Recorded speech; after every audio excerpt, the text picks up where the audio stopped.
जय जिनेन्द्र सभी को। आप सबको रक्षाबंधन पर्व की बहुत बहुत शुभकामनाएं। अब रक्षाबंधन पर्व क्या होता है? हम सबको लगता है कि सिर्फ बहन भाई को राखी बांधे वही रक्षाबंधन पर्व है। हाँ, रक्षा करते जरूर है भाई हमारे अपनी बहनों की, और इस पर्व को रक्षाबंधन मतलब किसी की रक्षा करने का भाव करना, रक्षा करना ही कहते हैं। पर ये शुरू कहाँ से हुई, उसके लिए एक कहानी है। पहले समझते हैं रक्षाबंधन पर्व। तो ये पर्व क्यों कहा गया है? क्योंकि ये एक तात्कालिक पर्व है। एक घटना होने के बाद, व्यक्ति विशेष की घटना होने के बाद जो पर्व होता है, जैसे महावीर जयंती, वीर शासन जयंती और हमारी शुद्ध पंचमी, ये सब हमारे तात्कालिक पर्व हैं। और त्रैकालिक पर्व होते हैं जो अनादि काल से अनंत काल तक रहेंगे। वो किसी व्यक्ति विशेष के कारण प्रारंभ नहीं हुए हैं, वो तो अनादि से अनंत काल तक वो पर्व चलेंगे। ऐसे 10 लक्षण पर्व और अष्टानी का पर्व हमारे त्रैकालिक पर्व होते हैं। और आज हम जिस रक्षाबंधन पर्व की बात करने जा रहे हैं वो एक तात्कालिक पर्व है। अब रक्षाबंधन हम करते हैं तो किस दिन करते हैं? वो होता है श्रावण शुक्ल पूर्णिमा का दिन, मतलब सावन के महीने का जो अंतिम दिन होता है उसे हम रक्षाबंधन पर्व मनाते हैं। अब हम चलते हैं उज्जैनी नगरी की ओर, जहाँ पे ये कहानी प्रारंभ हुई थी। उज्जैनी नगरी में 700 मुनिराज अपने विहार कर रहे थे। तो वहां के राजा श्री वर्मा अपने मुनिराज, अपने 4 मंत्रियों के साथ उन मुनिराजों के पास दर्शन करने पहुंचते।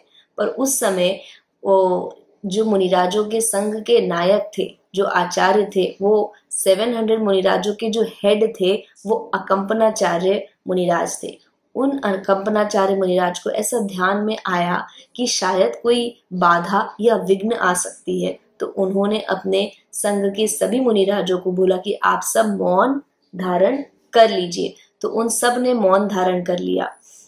और अब जो राजा और उनके मंत्री सब मिलने आए दर्शन के लिए, जैन मुनिराज के पास जब आए तो सभी मुनिराज तो मौन में थे।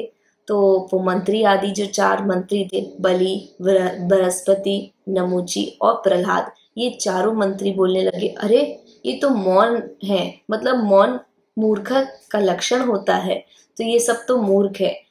पर बस इतना बोल के वो वहां से चले गए। अब क्या होता है कि उन 700 मुनिराजों में से एक मुनिराज होते हैं श्रुत सागर मुनिराज, जो कि वहां से बाद में निकल रहे थे। तो उनको वो 4 मंत्री फिर से मिले, और उन 4 मंत्रियों ने वापस से बोला, अरे ये तो वही मूर्ख के संग वाले हैं, जैन मुनिराज जो कि मूर्ख हैं, मौन में रहते हैं। तो उन्हें बुरा लगा और उन्होंने उन चारों मंत्रियों से वाद विवाद किया कि आप गलत कह रहे हैं। पहली बात तो शुद्ध सागर मुनिराज को मौन रहने को कहा था उनके हेड अकंपनाचार्य मुनिराज ने। उन्होंने उनकी बात नहीं मानी और अपना मौन तोड़ दिया, और उन्होंने 4 मंत्रियों से क्या किया? विवाद किया। विवाद करने के बाद अंत में जीता हमारे श्रुत सागर मुनिराज।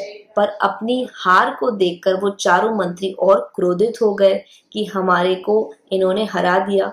इसके बाद जो विष्णु कुमार मुनिराज थे वो वापस अपने संघ में गए और उन्होंने अकंपनाचार्य मुनिराज, अपने हेड आचार्य को सारी स्टोरी बताई कि ऐसा ऐसा हुआ। तो अकंपनाचार्य मुनिराज ने बोला कि आपने गलती करी है, अब इस प्रायश्चित करने के लिए आपको संघ को छोड़ के एक रात के लिए जाना होगा। अगर कहीं कोई बाधा होती है तो पूरे संघ पे नहीं आएगी, इसलिए आप वहीं पे जहां आपने उन 4 मंत्रियों के साथ विवाद किया वहीं जाके आप ध्यान करो। तो विष्णु कुमार मुनिराज वहीं जंगल में जाके ध्यान करने लगे। अब वो 4 जो मंत्री थे उन्होंने सोचा, रात, अंधेरी रात है, अकेले जंगल में शुद्ध सागर मुनिराज अकेले हैं, तो इन्हें हम मजा चकाएंगे, अब हम इनसे बदला लेंगे। तो वो चारों मंत्री आए और अपनी तलवार उठाई और उन मुनिराज के ऊपर प्रहार करने जा ही रहे थे कि उनके हैंड स्टैचू फॉर्म में हो गए एंड पूरी बॉडी स्टैचू हो गई चारों मंत्री के। विष्णु कुमार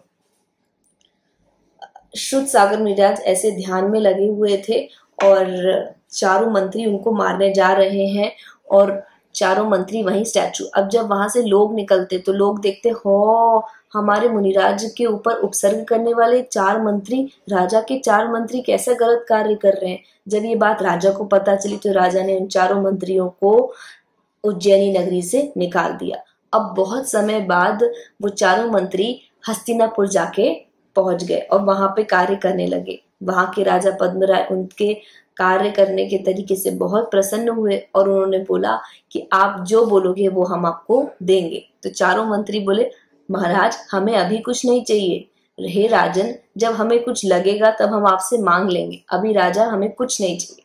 तो राजा बोले, ठीक है, वरदान है, जब मांगोगे तब दे देंगे।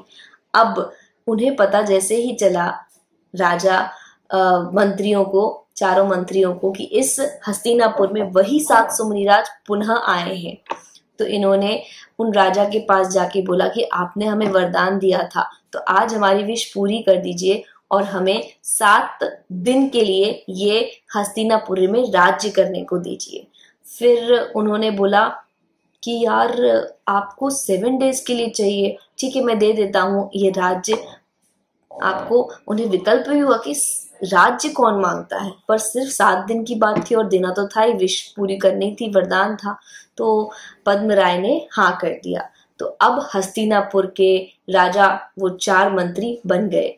अब उन 4 मंत्रियों ने उन मुनिराजों के ऊपर उपसर्ग किया, जहां पे भी वो 700 मुनिराज तपस्या ध्यान कर रहे थे, वहां चारों ओर मंत्री के आदेश से लकड़ियां जलाई गई और हवन कराया गया। अब मुनिराजों पे उपसर्ग हो रहा था, तो पद्मराय जो कि वहां के राजा थे हस्तिनापुर के, उनके एक भाई विष्णु कुमार मुनिराज थे। उन्हें पता चला कि उन विष्णु कुमार मुनिराज के पास एक विक्रिया रिद्धि है कि वो अपनी बॉडी को कैसा भी बना सकते हैं। तो उस विक्रिया रिद्धि को उन्होंने यूटिलाइज किया और विष्णु कुमार मुनिराज ने अपनी विक्रिया रिद्धि से अपनी बॉडी को एकदम छोटा सा बौना टाइप बना लिया। फिर वो चारों मंत्रियों के पास गए। विष्णु कुमार मुनिराज किसके पास गए? वो 4 मंत्री जो कि अभी हस्तिनापुर में राज्य कर रहे थे, और उन्होंने बोला आप बहुत अच्छे हैं, आपके आने से हमारा राज्य बहुत अच्छा चल रहा है। मीठी मीठी बातें करी और फिर खुश होके वो 4 मंत्री बोले कि बताओ आपको क्या चाहिए, हम आपको दे देंगे। तो वो छोटे से बौने रूप में जो वेश धारण करके विष्णु कुमार मुनिराज गए थे, उन्होंने बोला मुझे 3 पैर की जमीन चाहिए। सिर्फ 3 पैर? आप तो जितने छोटे हो आपने उतनी ही चीज छोटी मांगी है, कोई बात नहीं आप ले लो 3 पैर। तो विष्णु कुमार मुनिराज, क्योंकि वो तो बेस बना के गए थे बौने का, उन्होंने अपनी बॉडी को पूरा एकदम ऊंचा लंबा किया और उन्होंने बोला हाँ अब मैं 1 पैर रखता हूँ सुमेरु पर्वत पे, दूसरा पैर रखता हूँ मनुष्योत्तर पर्वत, और तीसरा क्या मैं आप चारों के ऊपर रख दूं? तो 4 मंत्री बोले नहीं नहीं आप कौन हो, हमें मत मारो। तो 4 मंत्री बोले नहीं नहीं आप कौन हो, हमें मत मारो। तो विष्णु कुमार मुनिराज बोले कि आप इन 700 मुनिराजों पर भी जो उपसर्ग हो रहा है वो बंद करवा दो। तो वो चारों मंत्री भी अपनी गलती को क्षमा मांगते हुए विष्णु कुमार मुनिराज के आगे हाथ जोड़ लेते हैं और उसके बाद 700 मुनिराजों का जो उपसर्ग था वो रुकवा देते हैं। और इसी तरह विष्णु कुमार मुनिराज ने 700 मुनिराजों की रक्षा करी। और उन 700 मुनिराजों के हेड थे अकंपनाचार्य मुनिराज। तो अकंपनाचार्य मुनिराज के जो 700 मुनिराज थे उन सबकी रक्षा करी विष्णु कुमार मुनिराज ने।